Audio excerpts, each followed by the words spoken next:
शेतकरी मित्रांनो नमस्कार. पुन्हा एकदा तुमचं स्वागत आहे आपल्या चॅनलमध्ये.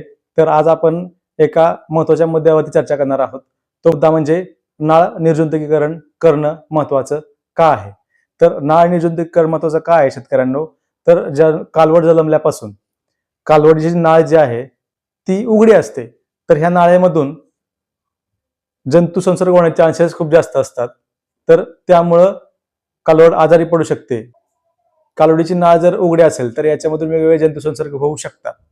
तर हे होऊ नये म्हणून ह्याच्यामध्ये 5 महत्वाची कारणं आहेत की नाळाचे जे काय निर्जंतुकीकरण आहे किंवा डिसइन्फेक्शन आहे हे करणं का गरजेचं आहे.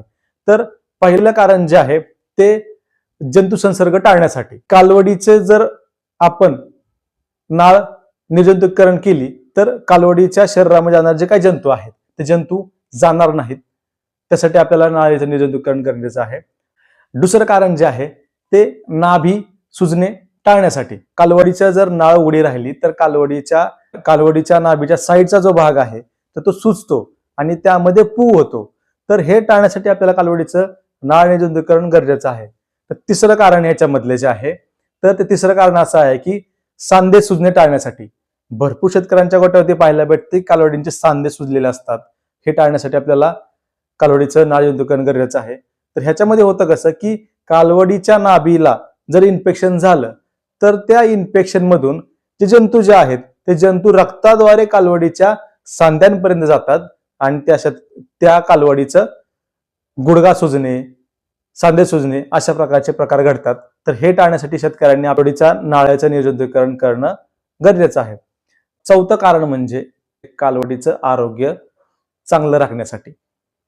जर नाळ निर्जंतुकीकरण आपण केलं तर कालवड जी आहे ती तंदुरुस्त राहते आणि कालवड चांगली वाढते. 5वं कारण म्हणजे भविष्यातील उत्पादनावर होणारा परिणाम टाळण्यासाठी. म्हणजे की जर शेतकऱ्यांनी कालवडीचं नाळाचं निर्जंतुकीकरण जर चांगल्या प्रकारे केलं तर कालवड जी आहे ती तंदुरुस्त राहणार आहे, तिच्या आजारावरती खर्च कमी होणार आहे. तर शेतकरी मित्रांनो, आज जे काय आपण नाळ निर्जंतुकीकरण संदर्भात काय चर्चा केली या संदर्भात आपण डिटेल्समध्ये व्हिडिओ आपल्या चॅनलवरती पहिल्या व्हिडिओमध्ये बनवलेला आहे. तर या संदर्भात नाळाचं निर्जंतुकीकरण कशा प्रकारे करायचं आहे ते तुम्ही व्हिडिओमध्ये जाऊन पाहावं. आणि याच नाळ निर्जंतुकीकरण संदर्भाचा अजून डिटेल्समध्ये व्हिडिओ पाहिजे असेल तर आपल्या चॅनलला नक्की फॉलो करा.